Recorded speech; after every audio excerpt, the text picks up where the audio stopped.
लगातार कसते जा रहा है। कल रात करीब 2 बजे पटना के बेहटा थाना क्षेत्र के आनंदपुर बधार के नीचे पुलिस और अपराधी के बीच में मुठभेड़ की खबर है और इस मुठभेड़ में कुख्यात अपराधी विदेशिया समेत 2 बदमाश जख्मी हैं। जानकारी के मुताबिक पटना पुलिस की विशेष टीम और एसटीएफ को अपराधियों के बारे में गुप्त जानकारी मिली थी, जिसके बाद संयुक्त रूप से इलाके की घेराबंदी करते हुए छापेमारी की गई और पुलिस को देखते ही बदमाशों ने फायरिंग वहां पर शुरू की। जवाबी कार्रवाई में पुलिस ने भी गोलियां चलाई, जिसमें दोनों अपराधियों को गोली लगी है। घायल बदमाशों को अस्पताल भेजा गया है। घटना ये रात 2:02 की बताई जा रही है। 2 से 2:30 के बीच की ये घटना बताई जा रही है। पुलिस ने मौके से हथियार, अन्य संदिग्ध सामान भी बरामद किए और मामले से जुड़े अन्य अपराधियों की तलाश भी लगातार जारी है। और ये तस्वीर आप देख रहे हैं, जब मुठभेड़ में घायल करते हुए इनकी गिरफ्तारी की गई है, उस वक्त की ये तस्वीर है। और विदेशिया और पप्पू की गिरफ्तारी की गई है। रात करीब 2:30 बजे मुठभेड़ हुई। जिस जगह पर मुठभेड़ हुई उस जगह की तस्वीर आपको दिखा रहे हैं। दूसरी तरफ देखिए, गिरफ्तारी इनकी की गई, पैर में दोनों को गोली मारी गई है और अब दोनों को ही हॉस्पिटलाइज करवाया जा चुका है। एक पूर्व के अपराधी हैं अवधेश साहब उस विदेशी, और इनके ऊपर हत्या के कई मामले दर्ज है। हाल फिलहाल में ये एक घटना में भी वांटेड चल रहा था, इसी में एक टीम लगी हुई थी। जानकारी हम लोग को सूचना प्राप्त हो रही थी कि ये अपनी टीम के साथ एक बड़ी घटना करने जा रहा है और इसी क्रम में एक टीम बनाई गई थी जो कई जगहों पर रेड छापामारी कर रहे थे। इसी क्रम में इनके शूटर का में आइडिया लगा और अवधेश साहब को पकड़ा गया, उनसे पूछताछ किया गया। उनके साथ पप्पू राय और दीपक कुमार, 3 लोग नहीं पकड़ाए। ये पूर्व में भी जो अंजनी सिंह हत्याकांड हुआ था उसमें वांटेड चल रहे थे। बेहटा में पुलिस और अपराधियों के बीच में मुठभेड़ हुआ है, जिसमें 2 अपराधियों को गोली लगी है और वो घायल होकर के इसी अस्पताल में एम्स में एडमिट हुआ है। ये ट्रामा सेंटर में एडमिट हुआ है। यहाँ जो है बिहटा के जो पदाधिकारी हैं, जो पुलिस पदाधिकारी है, वो यहाँ लाए हैं। ये आप देख लीजिए, ये लोग जो है अपराधियों को लाए हैं और यहाँ पर जो है एडमिट कराया है। फिलहाल जो है दोनों पैर में इन लोगों को गोली लगी है और घायल अवस्था में जो है एम्स में एडमिट कराया गया है। बताया जाता है एक का नाम विदेशिया है, जिसका नाम अमरेंद्र भी बताया जाता है, और दूसरा जो है पप्पू है जिसे गोली लगी है। ये कुख्यात अपराधी टॉप 10 अपराधियों में शामिल था। बालू माफिया भी विदेशिया बताया जाता है। हालांकि पुलिस इसके हर जो है आपराधिक मामले खंगाल रही है। इस मामले में और भी छापेमारी की जा रही है ताकि जो है इससे जुड़े और भी अपराधी जो पकड़े जाएं। फिलहाल जो है 2 लोगों को गोली लगी है। पुलिस ने इसकी जानकारी प्राप्त की थी, इसका पीछा किया जा रहा था। उसी दौरान पुलिस पे इन दोनों ने फायरिंग शुरू कर दिया और उसी फायरिंग के जवाब में पुलिस ने जवाबी कार्रवाई करते हुए इन दोनों अपराधियों को पैर में गोली मारी और उसके बाद जो है गिरफ्तार किया। फिलहाल जो है गिरफ्तार करने के बाद घायल अवस्था में उसे एम्स में एडमिट कराया गया है और एम्स में एडमिट है और उसका इलाज शुरू कर दिया गया है। पटना एम्स से न्यूज़ 18 के लिए मनीष शर्मा। और वहीं बिहार में लॉ एंड ऑर्डर को लेकर देखिए, सरकार की चौतरफा एक्शन जारी है। एक तरफ सम्राट चौधरी ने अपराधियों को खुली चेतावनी देते हुए कहा कि अपराधी अब बिहार में नहीं रह सकते, तो दूसरी तरफ डीजीपी समाज में कानून का भरोसा कायम रखने के लिए खाकी यानी कि कानून के रखवालों को भी नसीहत देते हुए दिखाई दिए। जरूर ये पुलिस को हाथ खोल दिया, सुशासन न्याय के साथ विकास कर रहा। डूब के मर जाना चाहिए इस तरह के पुलिस पदाधिकारी को डूइंग दिस। बिहार में लॉ एंड ऑर्डर को लेकर सरकार अब किसी को बख्शने के मूड में नहीं है। अपराधियों पर अंकुश और समाज में भरोसा कायम करने के लिए सरकार कितनी सख्त है, आप इन 2 बयानों से समझ सकते हैं। बिहार के सीएम सम्राट चौधरी ने अपराध मुक्त बिहार बनाने के लिए साफ कह दिया कि उन्होंने पुलिस के हाथ खोल दिए हैं। जो भी अपराधी पुलिस को चुनौती देगा, उसे 48 घंटे के भीतर पुलिस उसी भाषा में जवाब देगी। तो बिहार के डीजीपी ने जनता में विश्वास कायम करने के लिए कानून के रखवालों को ही नसीहत दे दी। डीजीपी ने मोतिहारी की महिला थानेदार के रौब और भ्रष्टाचार का जिक्र करते हुए महिला पुलिसकर्मियों को सख्त संदेश दे दिया। डीजीपी ने ऐसे पुलिसकर्मियों के लिए डूब मरने तक की बात कह दी।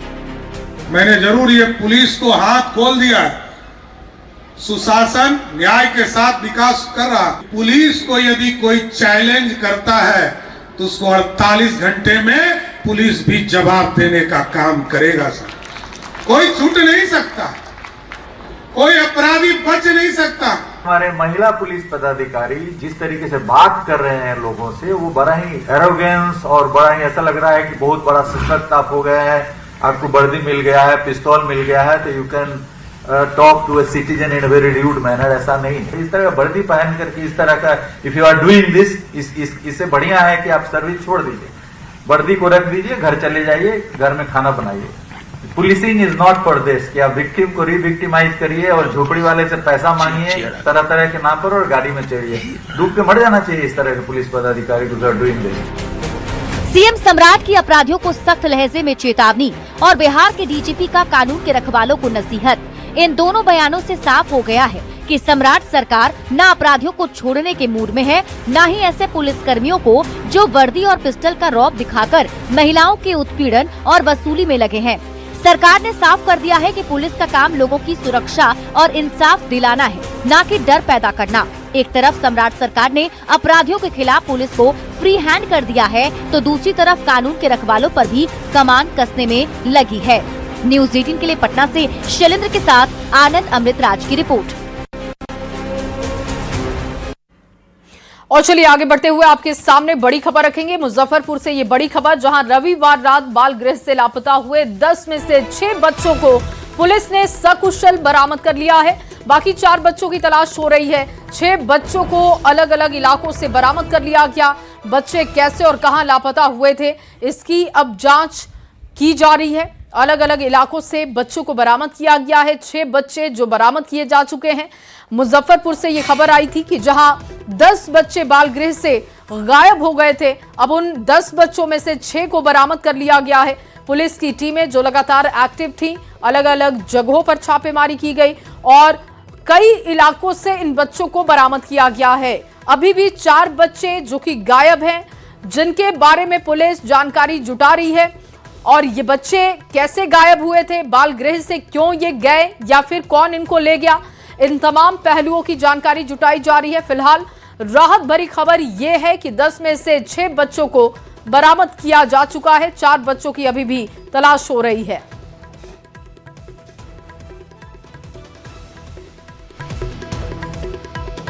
तो अलग अलग इलाकों से कुल 6 बच्चे बरामद किए गए हैं। मुजफ्फरपुर से ये बड़ी खबर आपके सामने लगातार रख रहे हैं। 10 बच्चों के गायब होने की खबर आई थी, जिनमें से 6 बच्चों को बरामद किया जा चुका है। 6 बच्चों को अलग अलग इलाकों से पुलिस ने बरामद किया है। बाल गृह मामले में देखिए कार्रवाई भी हो चुकी है और सुपरिटेंडेंट पर गाज गिरी है। समाज कल्याण मंत्री ने बाल गृह अधीक्षक अविनाश डे को निलंबित कर दिया है। अधीक्षक समेत 7 लोगों को निलंबित अब तक किया जा चुका है। घटना के बाद से मामले की जांच हो रही थी। नरौली बाल गृह पहुंची थी समाज कल्याण मंत्री डॉक्टर श्वेता गुप्ता और पहली बार देखिए ये मंत्री बनी है और तुरंत एक्शन किया, तुरंत 7 लोगों पर गाज गिरा दी। अधीक्षक और अन्य की लापरवाही पर भी वो गुस्से में दिखाई दी। अधीक्षक अविनाश डे, ग्रेव फादर और 5 होमगार्ड के जवान निलंबित किए जा चुके हैं। ये बड़ी जानकारी, बड़ा अपडेट आपको दे रहे हैं।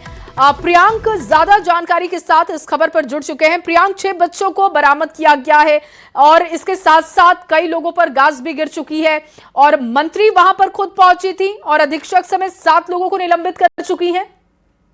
जी, डॉक्टर श्वेता गुप्ता जो कि समाज कल्याण मंत्री हैं, वो उन्हें जब इस बात की जानकारी मिली तो वो भी कल देर शाम वहां पर पहुंची थी और उसके बाद उन्होंने यह फैसला लिया है कि जो लापरवाही बरती गई वहां पर तमाम चीजें की लापरवाही उन्होंने देखी है। तो उसके बाद अधीक्षक अविनाश डे और उनके अलावा जो गृह फादर हैं, जो वार्डन थे और 5 होमगार्ड जवान जो सोए हुए मिले थे, उन सबको तत्काल निलंबित कर दिया गया है। हालांकि इसको लेकर पहले भी जांच कमेटी बैठाई गई थी और जांच कमेटी का रिपोर्ट जैसा ही डॉक्टर श्वेता गुप्ता जो समाज कल्याण मंत्री है, उन्हें भी बताया गया था कि यहाँ पर लापरवाही हुई है, तो उसके बाद ये कड़ा एक्शन लिया गया है। हालांकि अच्छी बात यह है कि अब तक इस मामले में 6 बच्चों की रिकवरी हो गई है, 4 बच्चे की तलाश अभी भी जारी है। जी प्रियांक, लेकिन क्या इसको लेकर अभी तक जो टीम लगी हुई थी बच्चों को बरामद करने के लिए, क्या उनकी तरफ से कोई अभी तक बयान दिया गया है? नहीं, अभी तक जो है इस संदर्भ में कुछ भी बयान दिया नहीं गया है। कल एसएसपी खुद कांतेश कुमार मिश्र ने बताया कि कल जब तो उन्होंने बताया कि 3 बजपूसा और कल्याणपुर इलाके से बरामद हुआ है कि उसके बाद देर रात जो शिवानी श्रेष्ठा है, जो डीएसपी परीक्षमान है, उन्हें यह जिम्मेदारी दी गई है, जो उन्हें यह जिम्मेदारी दी गई है कि ये लोग बच्चे को खोजेंगे और अब तक उन्हें सफलता भी मिली है 6 बच्चों को खोजने में। 6 बच्चे अभी तक मिल भी चुके हैं। 4 बच्चे की तलाश भी अभी तक वो लोग लगातार कर रहे हैं और वो तमाम बच्चे जब मिल जाएं तो यह क्लियर हो पाएगा कि वो भागे क्यों थे, क्या वजह थी, क्या उनके साथ कुछ अंदर मारपीट होती थी या उन्हें किसी तरह की परेशानी थी। तमाम चीजों पर भी एंगल से, इन तमाम चीजों से भी बातचीत होगी बच्चों से। बच्चे जो बताएंगे तो इसका आगे फिर जैसे ही कुछ जानकारी मिलती है तो आगे बताते हैं। बिल्कुल। और प्रियंका, अभी प्रथम दृष्टया क्या जानकारी है, यहाँ पर कैसे सुरक्षा की व्यवस्था थी, कहां पर लापरवाही की गई जिस वजह से 7 लोगों को निलंबित कर दिया मंत्री ने? लापरवाही वहां पर यही बरती गई है। बताया जा रहा है कि लापरवाही है कि सबसे पहले तो गार्ड जो ड्यूटी में तैनात थे वहां पर वो गार्ड रात के वक्त सोए हुए थे, जबकि 24 घंटे में जो 8-8 घंटे की 3 शिफ्ट में ड्यूटी लगी होती है तो सब अलग अलग गार्ड होते हैं, बावजूद वहां पर लोग सो रहे थे। दूसरी बात है कि बच्चे बिल्डिंग से फर्स्ट फ्लोर से जो गेट खिड़की का रॉड तोड़ के नीचे उतरे तो आके इतने देर में उन तमाम जो वार्डन थे, चाहे वो सुपरिटेंडेंट थे, उसी बिल्डिंग में रहते हैं, उन लोगों को क्यों नहीं इसकी भनक लग पाई। और वो लोग सीसीटीवी फुटेज वगैरह कई कैमरा जो है वह बंद भी मिले हैं। जी। तो सबको लेकर जो है लापरवाही देखी गई है और इसको लेकर ही कार्रवाई हुई है। बहुत शुक्रिया प्रियांक तमाम जानकारी के लिए। और बिहार के मुख्यमंत्री सम्राट चौधरी आज पहली बार अपने पूरे मंत्रिमंडल के साथ कैबिनेट की मीटिंग करेंगे। बैठक सुबह करीब 10:30 बजे प्रस्तावित बताई जा रही है। माना जा रहा है कि बैठक में बिहार के विकास, रोजगार और निवेश को लेकर कई अहम फैसले हो सकते हैं और इसके अलावा विभिन्न विभागों से जुड़े प्रस्तावों पर चर्चा हो सकती है। नई सरकार की ये पहली बड़ी कैबिनेट बैठक मानी जा रही है जिस पर सबकी निगाहें टिकी हुई हैं और 10:30 बजे का समय बताया जा रहा है जब ये बैठक बुलाई गई है। पूरे मंत्रिमंडल के साथ ये बैठक होने जा रही है। नई सरकार के गठन के बाद देखिए ये पहला मौका होगा जब सभी मंत्रियों के साथ, पूरे कैबिनेट के साथ सीएम बैठेंगे, चर्चा करेंगे कई मुद्दों को लेकर, विभागों से जुड़े प्रस्तावों पर चर्चा होगी। करीब 10:30 बजे का समय होगा जब ये बैठक शुरू हो जाएगी, जिस तरीके की अब तक जानकारी है। सम्राट चौधरी आज अपनी कैबिनेट की एक महत्वपूर्ण बैठक करेंगे और बैठक में बिहार के विकास से जुड़े हुए लोगों की समस्या को दूर करने के लिए कई ऐसे फैसले लिए जा सकते हैं जिस पर निगाहें टिके रहेंगी। और सचिवालय में घंटाघर में लगभग 10:30 बजे से ये कैबिनेट की महत्वपूर्ण बैठक होगी और मंत्रिमंडल विस्तार के बाद ये पहली फुल फ्लेजेज कैबिनेट की बैठक होने वाली है जिस पर निगाहें टिकी हुई रहेंगी, क्योंकि माना जा रहा है कि सम्राट चौधरी पहली बार अपने पूरे फुल फ्लेजेज मंत्रिमंडल के साथ बैठक करेंगे तो कई महत्वपूर्ण फैसले लिए जा सकते हैं और जाहिर तौर पे इस पर निगाहें टिकी रहेंगी। और खबर ये भी आ रही है कि इस बार बिहार के विकास से जुड़े कई ऐसे फैसले मुख्यमंत्री सम्राट चौधरी ले सकते हैं अपने कैबिनेट के साथ, जो आने वाले समय में बिहार के लिए बेहद महत्वपूर्ण होगा। खासकर बिहार में इंडस्ट्री कैसे बड़े पैमाने पर लगे, बिहार का विकास तेज गति से कैसे हो और लोगों की बुनियादी सुविधाओं को लेकर भी कई ऐसे फैसले लिए जा सकते हैं। रोजगार के क्षेत्र में भी खबर है कि रोजगार के क्षेत्र में भी कुछ महत्वपूर्ण फैसले लिए जा सकते हैं। तो जाहिर तौर पे इस बात पर निगाहें टिके रहेंगी कि सम्राट चौधरी जब अपने कैबिनेट की बैठक करते हैं अपने पूरी टीम के साथ तो उस बैठक में क्या कुछ होगा और क्या कुछ फैसला लिया जाए। लेकिन फिलहाल हम आपको ताज़ा जानकारी यही दे देते हैं कि सचिवालय, मुख्य सचिवालय में आज 10:30 बजे ये कैबिनेट की महत्वपूर्ण बैठक होगी जिस पर निगाहें इस बात को लेकर टिके रहेंगी कि अपनी पूरी टीम के साथ जब सम्राट चौधरी पहली बार अपनी कैबिनेट की बैठक करेंगे तो इस बैठक में क्या कुछ फैसला लेंगे। लेकिन माना जा रहा है कि बिहार के विकास से जुड़े कई महत्वपूर्ण फैसले अपने पूरी टीम के साथ सम्राट चौधरी ले सकते हैं। कैमरामैन मनीष जुनेजा के साथ आनंद अमृतराज, न्यूज 18 नेटवर्क, पटना। और चलिए आगे बढ़ते हुए आपके सामने एक बड़ी खबर रखे। सीबीएसई 12वीं का रिजल्ट आज जारी होने जा रहा है तो इंतजार परीक्षार्थियों का खत्म होने जा रहा है। परीक्षार्थी सीबीएसई की ऑफिशियल साइट्स पर जाकर रिजल्ट देख सकते हैं। बोर्ड ने छात्रों से एक अपील भी की है कि डिजी लॉकर और उमंग ऐप का इस्तेमाल कर डाउनलोड कर सकते हैं मार्कशीट। देश भर में कुल 46 लाख परीक्षार्थियों ने परीक्षा दी थी। दोपहर तक जारी होगा 12वीं का रिजल्ट। सीबीएसई का 12वीं का रिजल्ट आज जारी होने जा रहा है। परीक्षार्थियों का इंतजार खत्म होने जा रहा है और आपको बता दें कि देश भर में कुल 46 लाख अभ्यर्थियों ने परीक्षा दी थी जिनका इंतजार खत्म होने जा रहा है। माना जा रहा है कि दोपहर में किसी भी वक्त ये रिजल्ट जारी कर दिया जाएगा।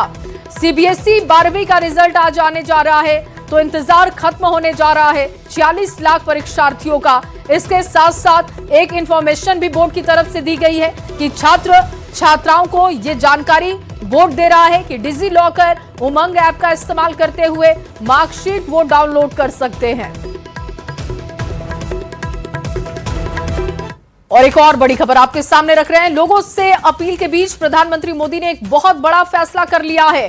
प्रधानमंत्री ने अपने काफिले में वाहनों की संख्या कम कर दी है। पीएम ने लोगों से पेट्रोल डीजल बचाने की अपील की है और पीएम की अपील की कॉपी सभी राज्यों के मुख्यमंत्रियों को सौंप दी गई है, उनको ये जानकारी दे दी गई है। इसके साथ साथ आपको अपडेटेड खबर दे दे कि उत्तर प्रदेश में भी लेकर इसको बड़ा फैसला योगी आदित्यनाथ ने कर लिया है। उन्होंने भी मंत्रियों और तमाम बड़े नेताओं के काफिले में जो गाड़ियां हैं उनकी संख्या घटा दी है। माना जा रहा है कि ये धीरे धीरे जो मुख्यमंत्री अलग अलग राज्यों के हैं वो इस पर फैसला लेंगे, क्योंकि प्रधानमंत्री नरेंद्र मोदी की तरफ से ये पहल सबसे पहले की गई है।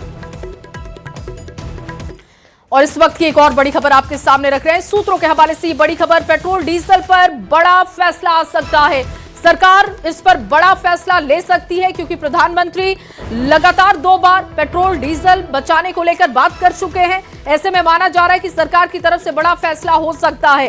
किल्लत की समस्या को देखते हुए फैसला, मंत्रियों और अफसरों के पेट्रोल पर राशनिंग हो सकती है। बिहार सरकार इस पर फैसला ले सकती है और पीएम की अपील का आप देखिए धीरे धीरे असर दिखाई दे रहा है, क्योंकि प्रधानमंत्री नरेंद्र मोदी ने सबसे पहले ये पहल की है कि अपने काफिले की गाड़ियों की संख्या कम कर दी है। बाकी राज्यों को इसके लिए निर्देशित किया जा चुका है और अब जब प्रधानमंत्री बार बार संकेत दे रहे हैं तो माना जा रहा है कि पेट्रोल डीजल पर कुछ बड़ा फैसला सरकार ले सकती है।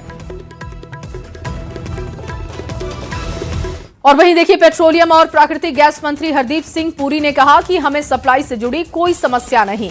आज देश के पास कच्चे तेल, एलएनजी और एलपीजी का जरूरत से ज्यादा स्टॉक भी है, लेकिन संकट जब शुरू हुआ था तो कुछ चिंताएं थी। हमने उस चुनौती को एक अवसर में बदला है और हमने एलपीजी के अपने घरेलू उत्पादन को बढ़ाया है, जो पहले हर दिन 36,000 मीट्रिक टन हुआ करता था। पूरा बयान आपको सुनवाते हैं। Situation in the last 4 years, there has been no increase in prices. Today we are in a situation, we don't know how long the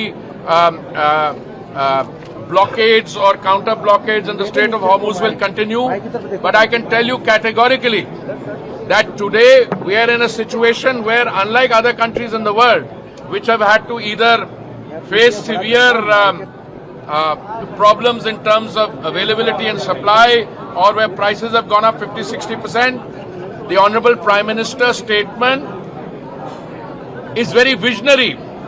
It looks to the future, that if this were to continue, we also have to look at what we can do in terms of lifestyle changes.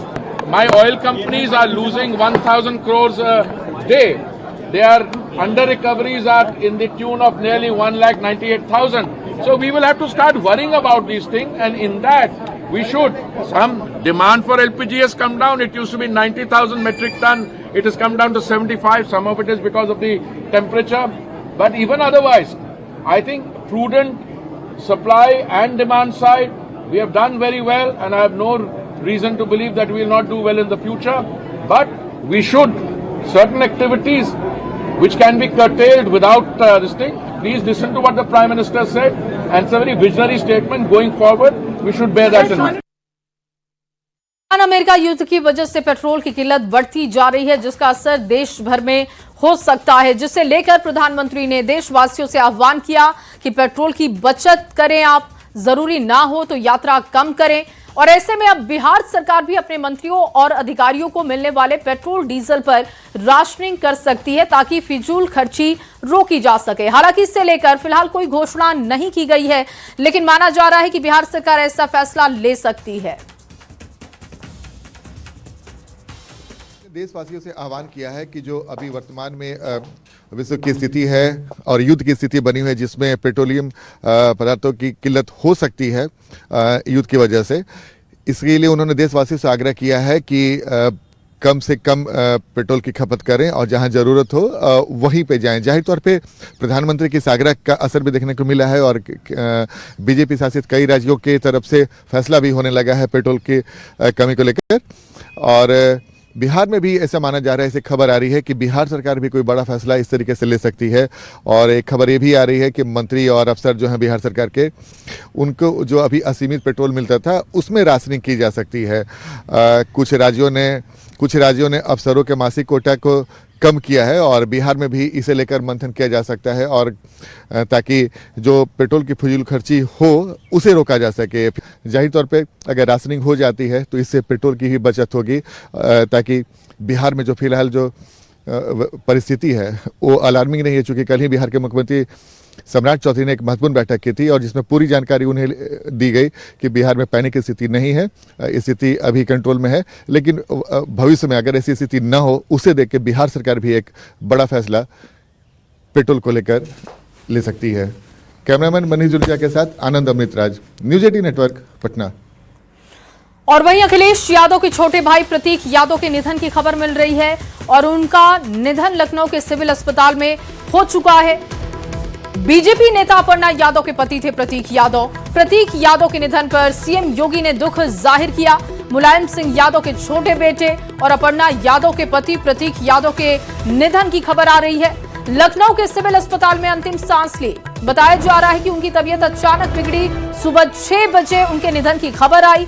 इलाज के बावजूद उनकी तबीयत में सुधार नहीं हुआ और उनकी मौत हो गई।